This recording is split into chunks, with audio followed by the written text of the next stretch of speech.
vamos a hablar sobre el uso del monitoreo multimodal hemodinámico en el paciente con compromiso hemodinámico. En primer lugar, comentarle que no tengo conflictos de interés en el tema. En segundo lugar, plantearles una ruta de navegación con una introducción, hablar del catéter de arteria pulmonar, el monitoreo mínimamente invasivo, ultrasonido y terminar con una conclusión. Una primera advertencia al iniciar esta charla es que cualquier sistema de medición hemodinámica no mejorará a sus enfermos por sí solo. No basta monitorizar algo para que aquello que monitorizamos mejore. Pero las intervenciones basadas en el monitoreo hemodinámico sí pueden mejorar a su paciente. ¿De qué se trata esto? El monitoreo hemodinámico provee a usted de información adicional, pero el pronóstico no solo depende de la información adicional, sino que depende de otros factores como la enfermedad de base y la terapia. Entonces, las intervenciones basadas en el monitoreo hemodinámico pueden cambiar. Si la información adicional cambia la terapia y esta terapia es la adecuada, eso puede mejorar el pronóstico. Sí y solo sí. Entonces, si la información adicional que usted obtiene al saber que la resistencia vascular está aumentada, la precarga está adecuada y el índice cardíaco está bajo, y usted genera una terapia con vasodilatadores, por ejemplo, eso puede influenciar una mejor perfusión de su paciente y incidir sobre el pronóstico. Entonces, cuando decimos que cualquier sistema de medición hemodinámico no mejorará a sus enfermos por sí solo, yo lo explico con lo mismo de un velocímetro de un auto. Sorprendentemente, hay autos que corren a exceso de velocidad.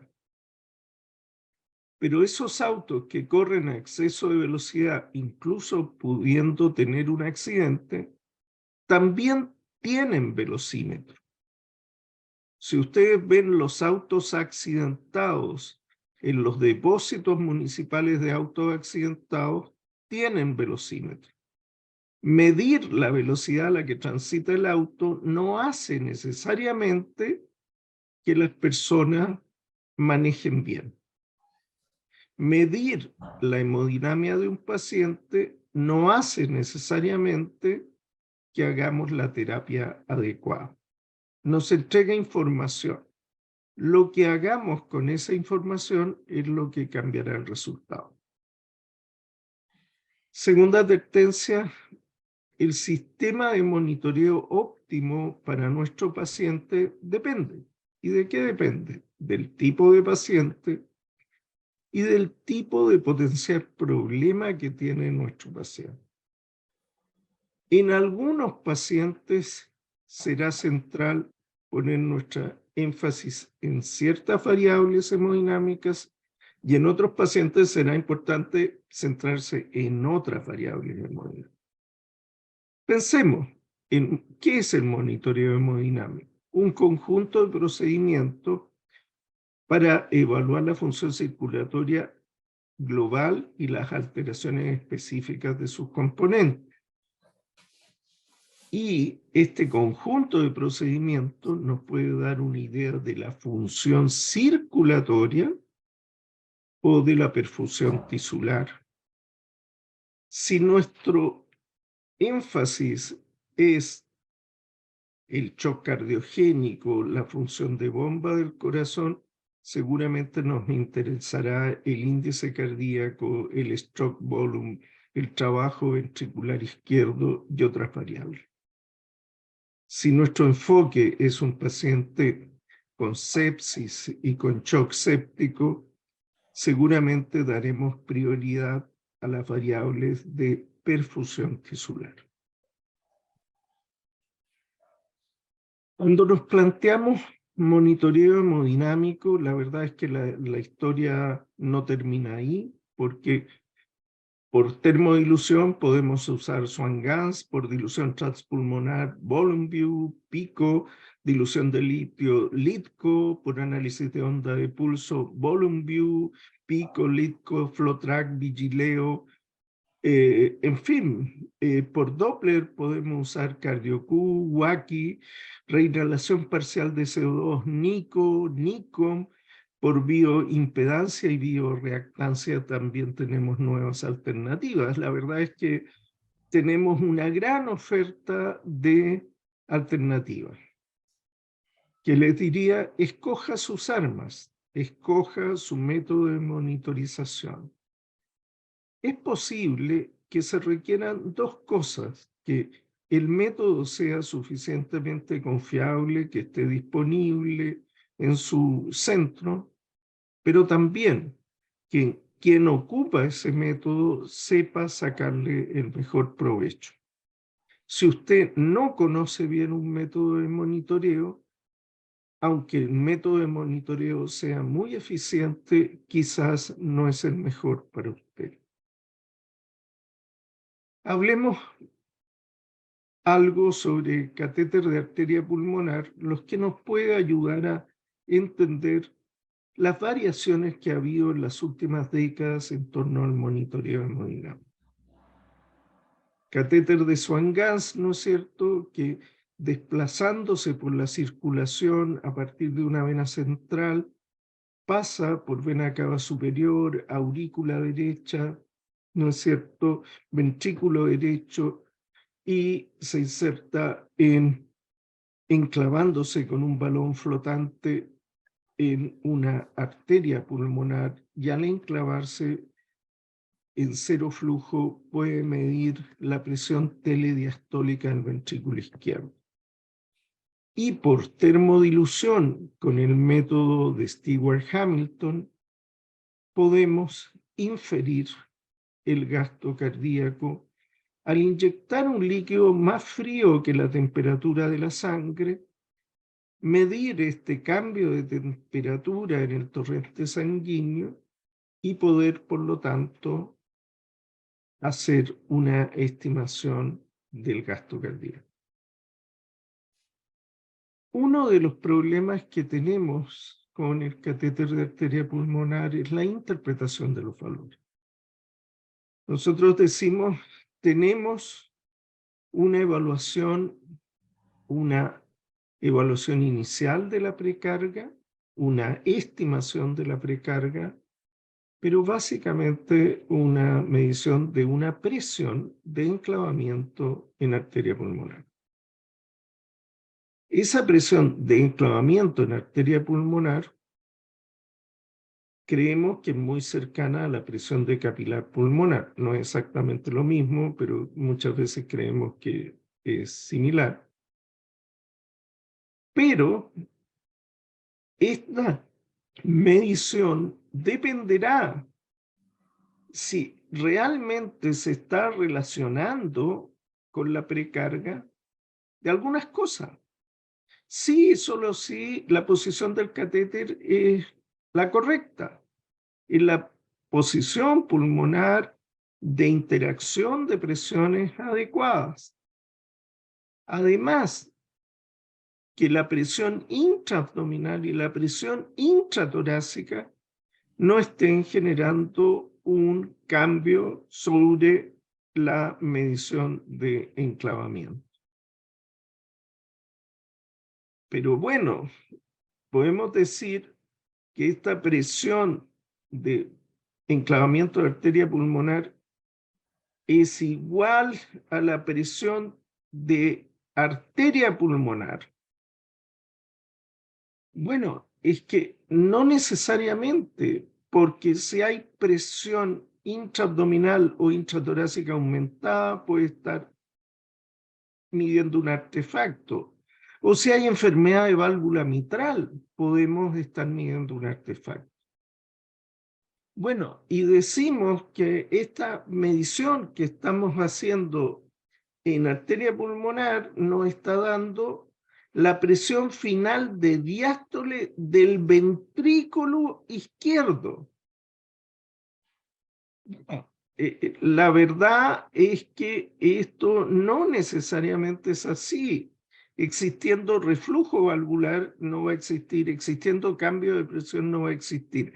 Y decimos además que la presión final de diástole del ventrículo izquierdo se correlaciona muy bien con el volumen final de diástole del ventrículo izquierdo. Bueno, en realidad no es tan así porque depende de la complacencia ventricular. Y solo si hubiera una buena relación entre presión de enclavamiento en arteria pulmonar, presión de arteria pulmonar, de esta con la presión final de diástole ventrículo izquierdo y de esta con el volumen final de diástole o telediastólico del ventrículo izquierdo y de este con la precarga, solo si se dan todas esas condiciones, nuestra presión de enclavamiento guardaría una estrecha relación con la precarga.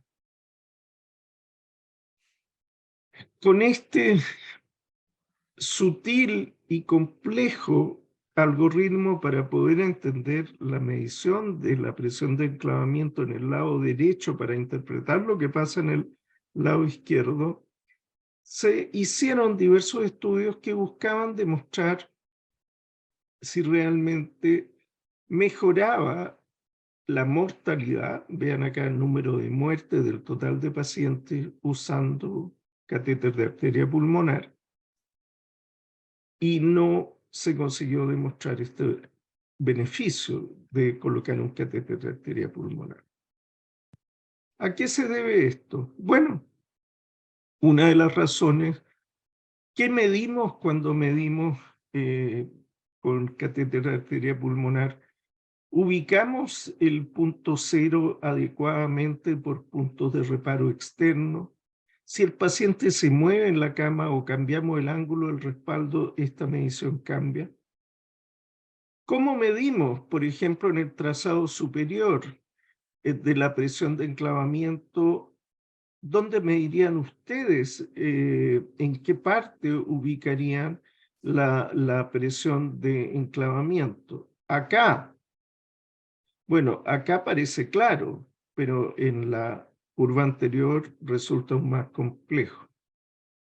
¿Dónde medimos la presión de enclavamiento cuando el paciente está en ventilación espontánea, dependiendo de la complacencia pulmonar, o en ventilación mecánica, con mayor drive o menor drive respiratorio, con mayor PIP o menor PIP? En ventilación espontánea, recuerden que mediremos al final de la expiración, es decir, acá. Y vean las grandes modificaciones de presión que tenemos en un paciente. Este es un típico ejemplo de complacencia pulmonar aumentada. Y acá mediremos. Si no estamos bien entrenados, nuestra medición puede variar significativamente. En ventilación mecánica controlada, por el contrario, mediremos acá. Final de la expiración es la parte más baja de la curva. Pero en este caso no es necesariamente la más baja, porque acá se sobreimpone un gran esfuerzo inspiratorio con una gran presión negativa, entonces se mide acá.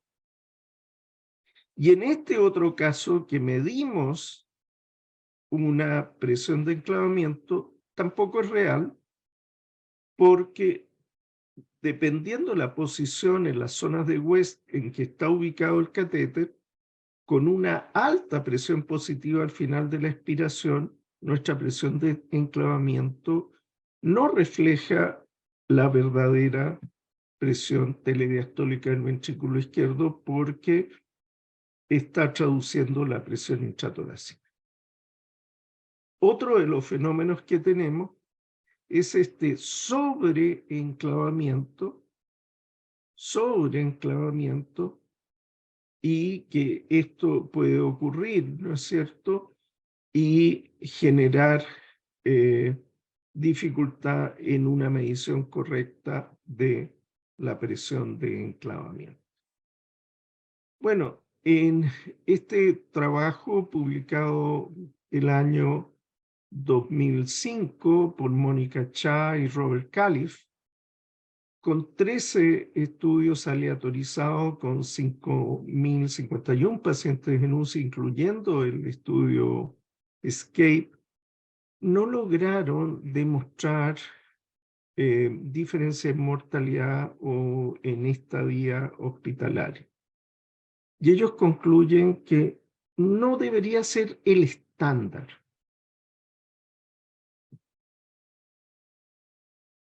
Este trabajo evaluando el estudio de falla cardíaca congestiva utilizando catéter de arteria pulmonar en base al estudio ESCAPE mostró que no había diferencia en el outcome primario, que era días vivos fuera del hospital, pero hay un detalle.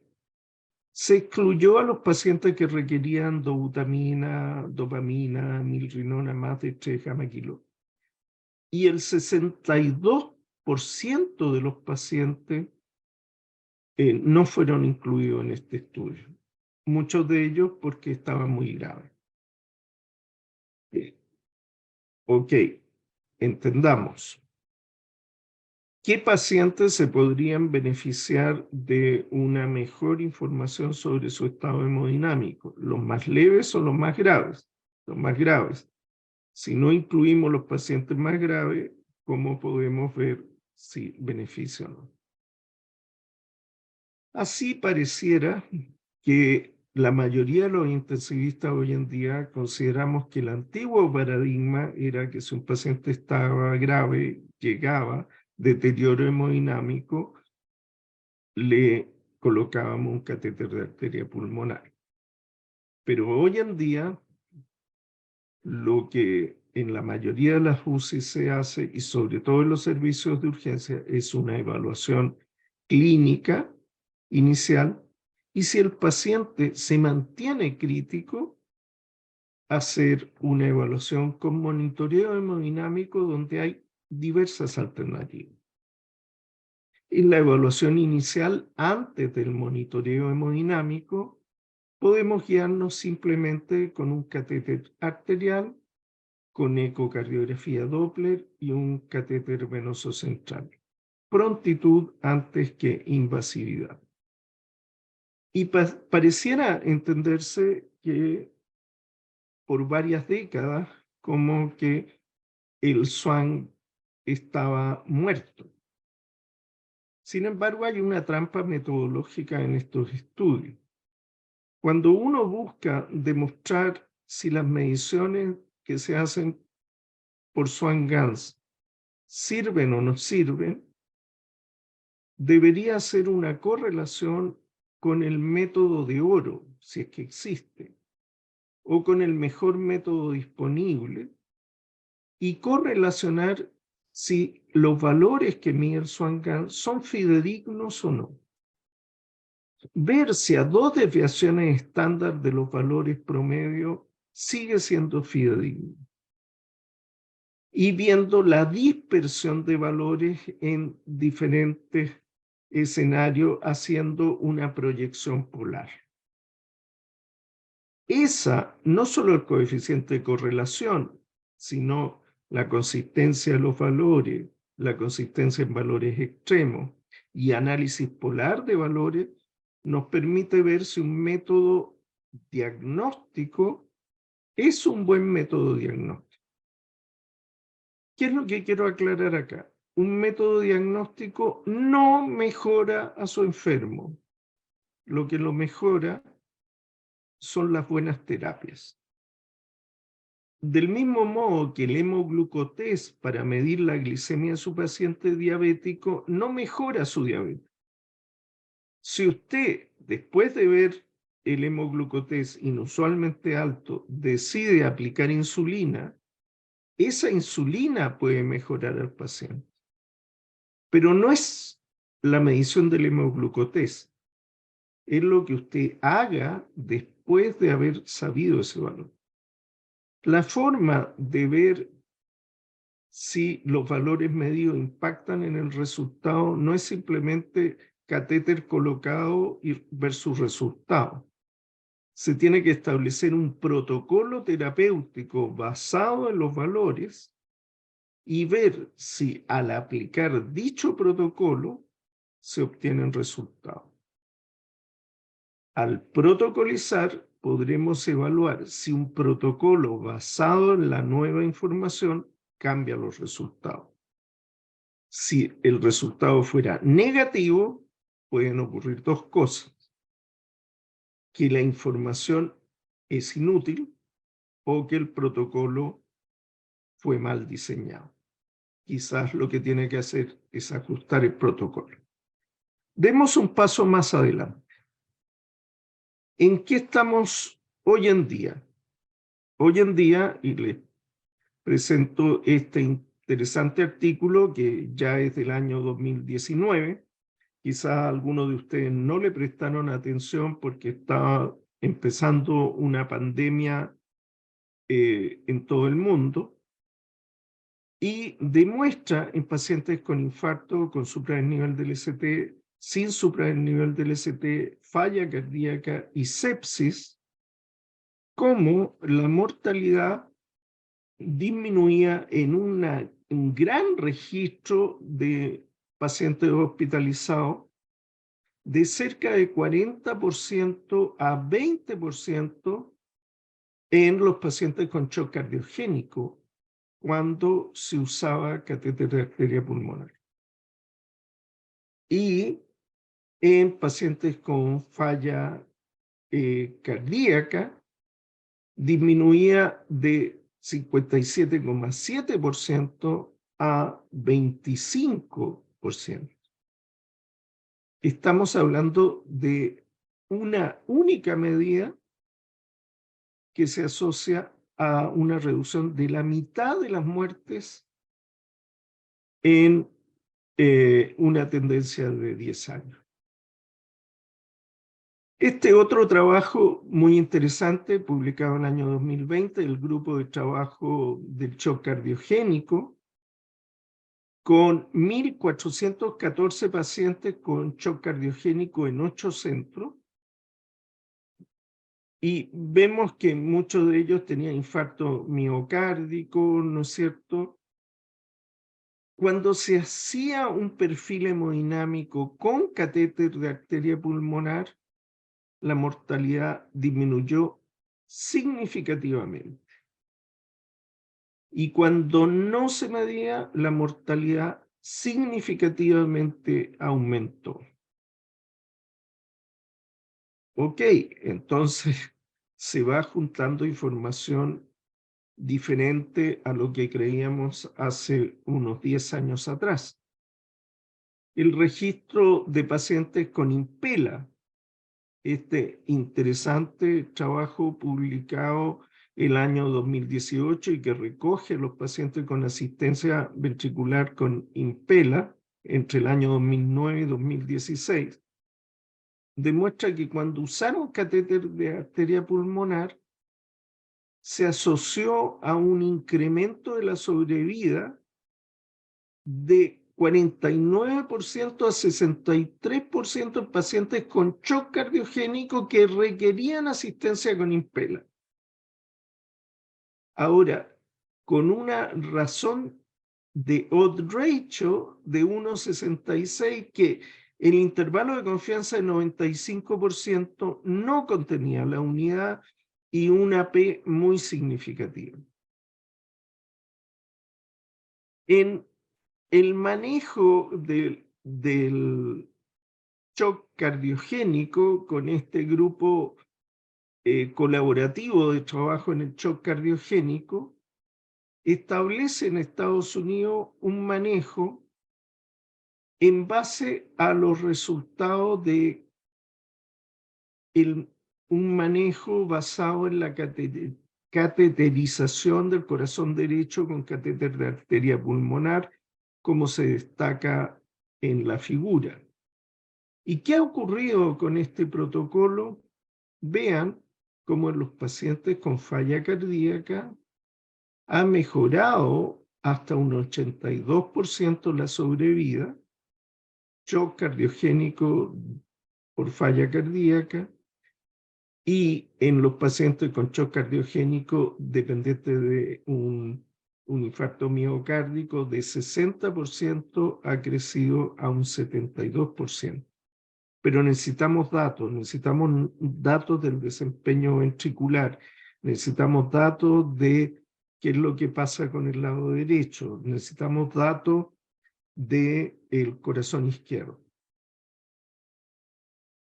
Este otro trabajo, publicado en el año 2019, un equipo de shock que manejaba shock cardiogénico refractario y que necesitaban soporte mecánico en Utah, con un manejo protocolizado, lo que les decía, para poder ver si la medición del gasto y otras variables se asocia a un mejor desempeño, tienen que protocolizar la terapia que ante tal número hay que hacer tal cosa. Lo que hace el SHOT Team, manejo protocolizado, multidisciplinario, basado en catéter de arteria pulmonar y línea arterial. Vean ustedes cómo la sobrevida se incrementa significativamente en un manejo basado en el catéter de arteria pulmonar. 61% versus 47% medido a los 30 días. El grupo de manejo del shock cardiogénico en cuidados intensivos coronarios, vean cómo en su algoritmo actual se basa en los valores que tenemos de aurícula, de presión de enclavamiento, en fin. Con esos valores se está proponiendo por la American Heart Association el manejo del shock cardiogénico hoy en día. ¿Y cuándo decidir, por ejemplo, ECMO o cuándo decidir Impella basado en esto? Bueno, les recordaría esta frase de Galileo Galilei: mide lo que es medible. Y si no puedes medirlo, haz medible lo que habitualmente no es medible. Cuando uno puede medir lo que está pasando con el corazón derecho, con el corazón izquierdo, y puede medir si un incremento de un vasoactivo afecta estos resultados, podemos ir siguiendo el impacto de nuestras intervenciones.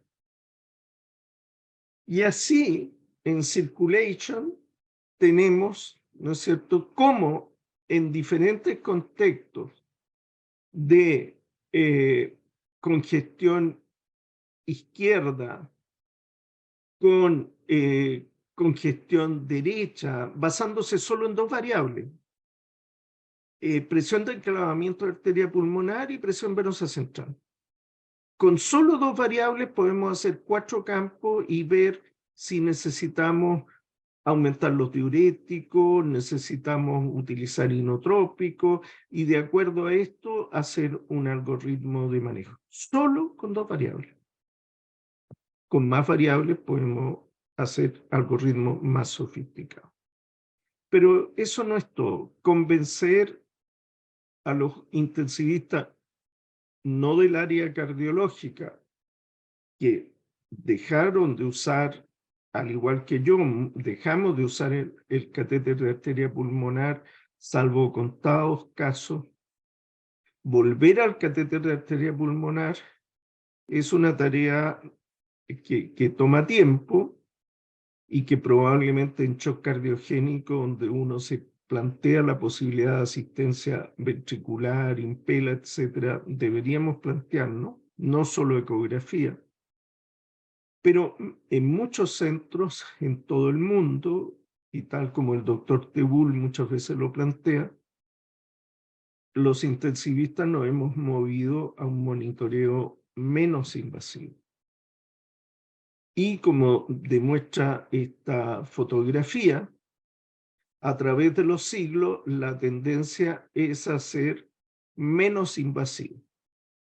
Bueno, desde luego en la moda, a Dios gracias, pero también en el monitoreo hemodinámico. Y cuando vemos lo que ocurre con el uso de catéter de pico en el tratamiento de la injuria miocárdica complicada con shock séptico, en este trabajo de Chuan Lu, vean cómo la tasa de mortalidad es de 24% y disminuye a un 13% usando catéter de pico. La duración de la ventilación mecánica de 23 días baja a 17 días. La estadía en UCI de un mes baja a 25 días. La estadía en el hospital de 53 a 47 días. La duración del ventilador de 28 a 22, incluyendo no solo invasivo. Y mejoran los scores de gravedad y disminuyen las complicaciones postoperatorias.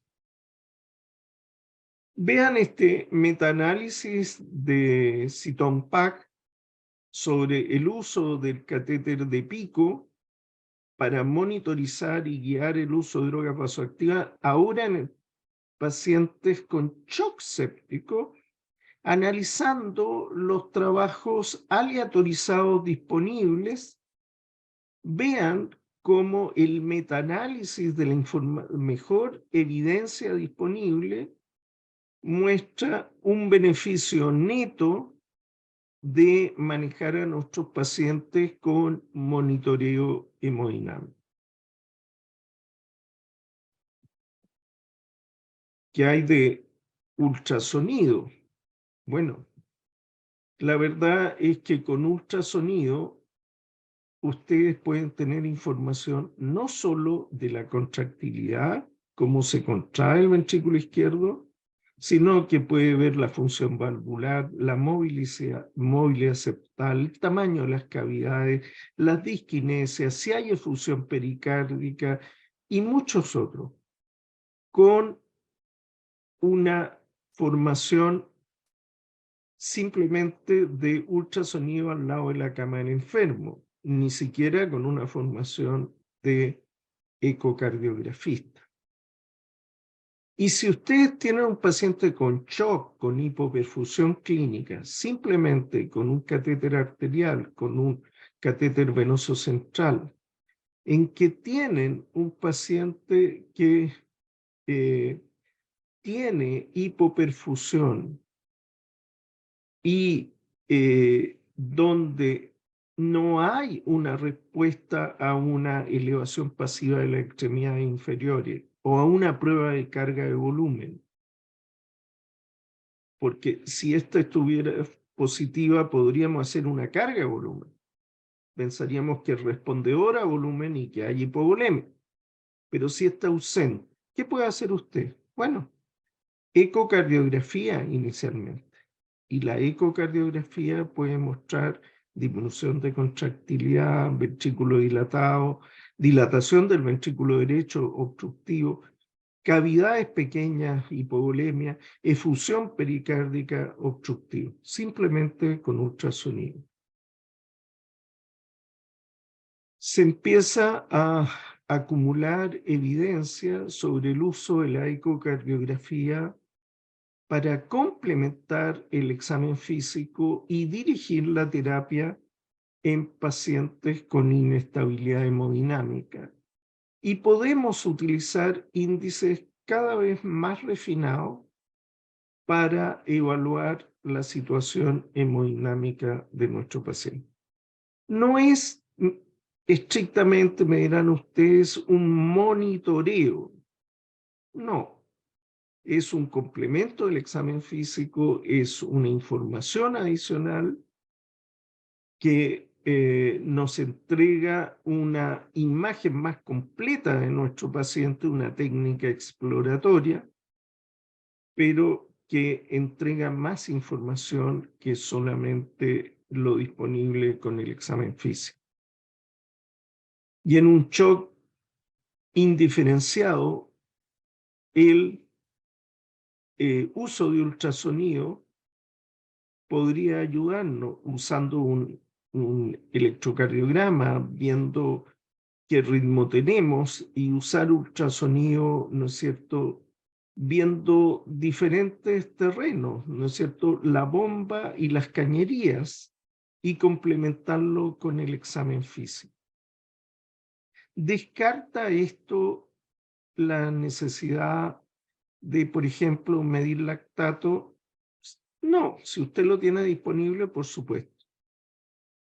¿Descarta esto la necesidad de que si el paciente sigue con shock refractario, a pesar de la reanimación inicial, usted tenga que usar monitoreo hemodinámico? No, está demostrado con grandes estudios que cuando utilizamos monitoreo hemodinámico en pacientes con shock cardiogénico, con shock séptico y con shock cardiogénico de dos causas, infarto o falla cardíaca, ustedes logran una disminución de la mortalidad a la mitad.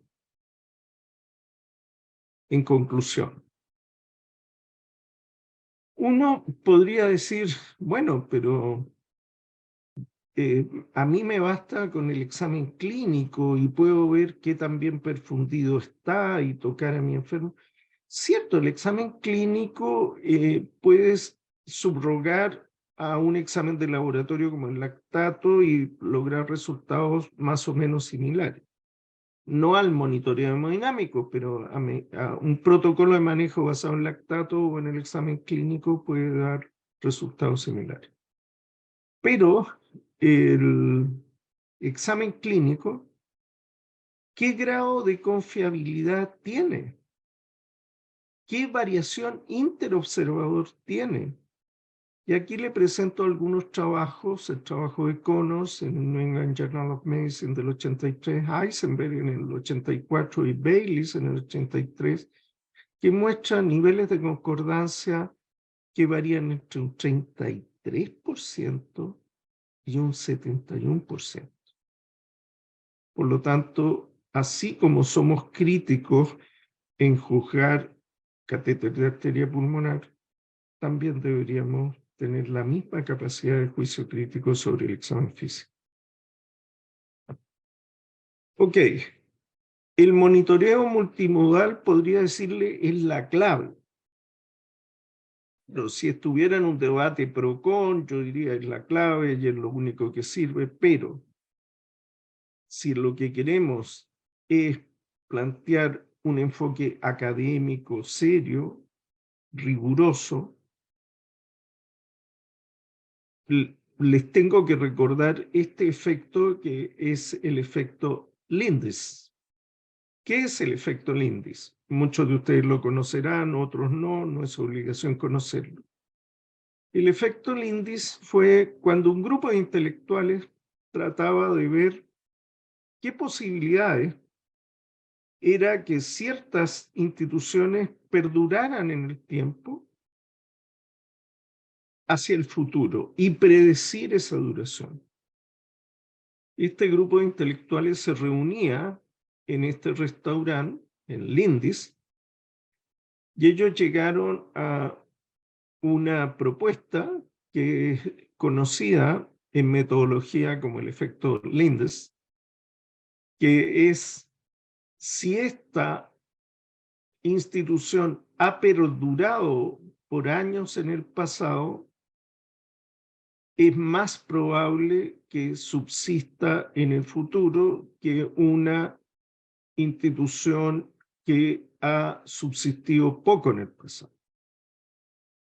Si aplicamos eso, deberíamos decir que el examen físico y la clínica es muy probable que sigan ocupando un rol tremendamente importante en la panoplia de armamentos diagnósticos que tiene un médico intensivista o un cardiólogo criterioso, así como fue ayer, hoy día y en el futuro. Y en vez de decir que el monitoreo multimodal es la clave, deberíamos decir con humildad que el monitoreo multimodal asociado a un buen examen físico, a una buena clínica, analizado por un equipo médico juicioso, es realmente la clave. Esa sería una conclusión académica.